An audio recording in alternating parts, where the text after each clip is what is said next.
Hello, everybody. Tuesday, May the 26th. Captain Marty here. Thank you for joining us. Hope you had a great Memorial weekend. We had the first 2 days was really good offshore fishing. Then we had a lot of wind yesterday, but lots to talk about in the fishing report. I'll be back to do that in just a moment. Hey y'all, Captain Marty here. And when I was looking for a top quality mower, I went to the best.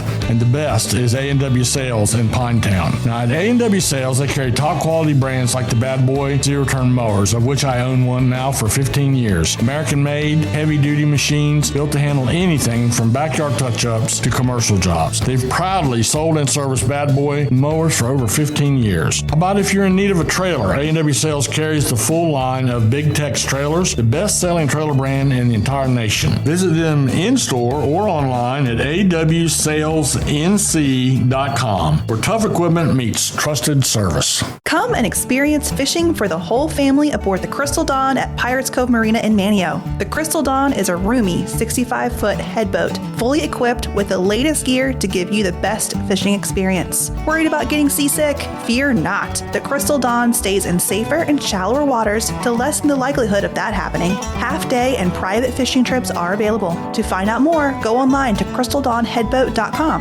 The Crystal Dawn Headboat out of Pirates Cove. Fishing that is fun for all ages. So I know the Hatteras fleet got blown out yesterday, but I'm not so sure about the Oregon Inlet fleet. They have been doing both fleets. We can kind of put all this together. Oregon Inlet and the Hatteras fleet, very similar fishing. You could apply it to Ocracoke as well, but it's been good mahi or dolphin fishing, and that includes a lot of gaffers over the Thursday, Friday, Saturday. I saw some beautiful catches of big dolphin. That's a crowd pleaser. And totally the opposite of a tuna. A dolphin stays near the surface, will jump, and you're able to catch a lot of them in a very short period of time if you find them good. And they are aggressive they all seem like they're starving to death to me. But both fleets have had good dolphin fishing. Blackfin tunas have been pretty good down in Hatteras. Yellowfin tuna in the Oregon Inlet fleet. Both fleets have had a scattered wahoo in their catches for the last 3 or 4 days, and both fleets are having a pretty good sign of a blue marlin bite. There's been half a dozen caught a day, it seems like, in each fleet, and there's been more seen, and it's almost all a blue marlin bite. Haven't heard much about the sailfish, and remember, Hatteras is not only the wahoo capital of the world, but the last few years they've had a really good summertime sailfish bite going on. So offshore fishing pretty good. Inshore fishing, we'll break them up a little bit for that. Hatteras, they got out. Their inshore fleet did get out. I'm sure they found a place they could fish in the lee a little bit. They caught red drum and they caught bluefish. We've also been catching some sheephead and Spanish mackerel in their catches as well. Of course, we had a 3-day weekend, so we're kind of having to generalize a little bit in this report. The Oregon Inlet fleet, one of the things that would be a little bit different is that they had some Atlantic bonita. I'm not sure if Hatteras had those or not. They also had the Spanish mackerel, bluefish, and both fleets have been catching some cobias. Saw a couple of nice ones caught off Oregon Inlet. So all in all, not a bad fishing report. We jump over to the surf. It's really, really hard to say what the numbers are because everything is very scattered, but that's actually a good thing. So we have good surf fishing from the beach at Ocracoke all the way up to the beach in Duck.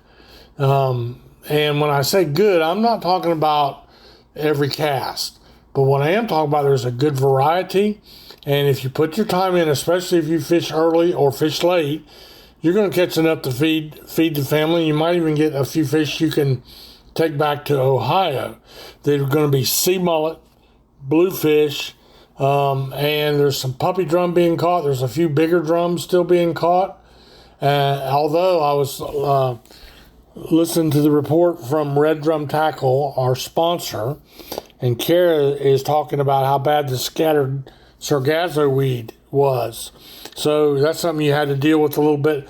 Yesterday I was over beachside and saw the wind good old hot, sticky southwester, and then one squall after another. Now, we needed the rain, but I should stop right here and say, in going over there and visiting my friends around Manteo and going to the gym in Manteo yesterday, they all had a lot of rain. Some of them 3, 4, 5 inches. A couple of them reporting more rain than that.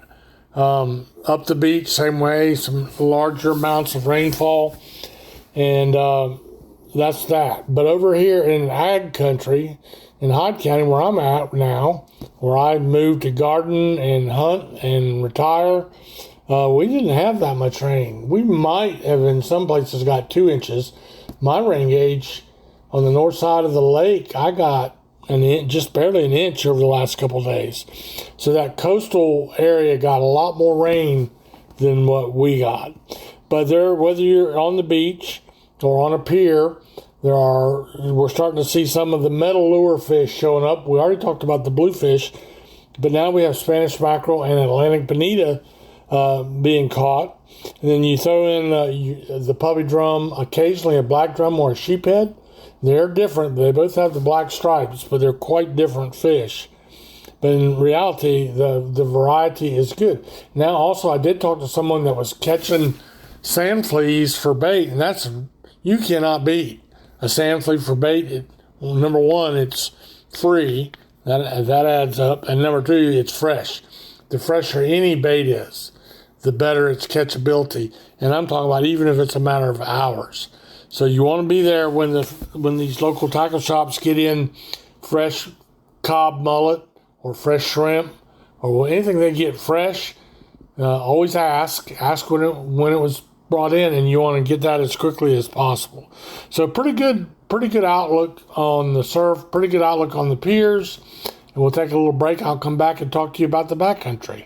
Experience why the Oregon Inlet Fishing Center is known as the fishing capital of the world. Drop a line with the largest charter fleet on the East Coast and chase tuna, mahi, marlin, cobia, and much more in legendary waters off the Outer Banks. Whether you're headed offshore for the big bite or just enjoying a laid-back inshore trip, the Oregon Inlet Fishing Center has everything anglers need. Expert captains, bait, tackle, fish cleaning services, and even a nice little restaurant overlooking the marina. Located at the north end of the Bass Knight Bridge, it's where Outer Banks fishing stories are made every single day. The Oregon Inlet Fishing Center. Play where the big boys play. With that southwest wind breezing up, that sound can get mighty rough, especially the Pamlico, which is about the only backcountry area that's being worked right now.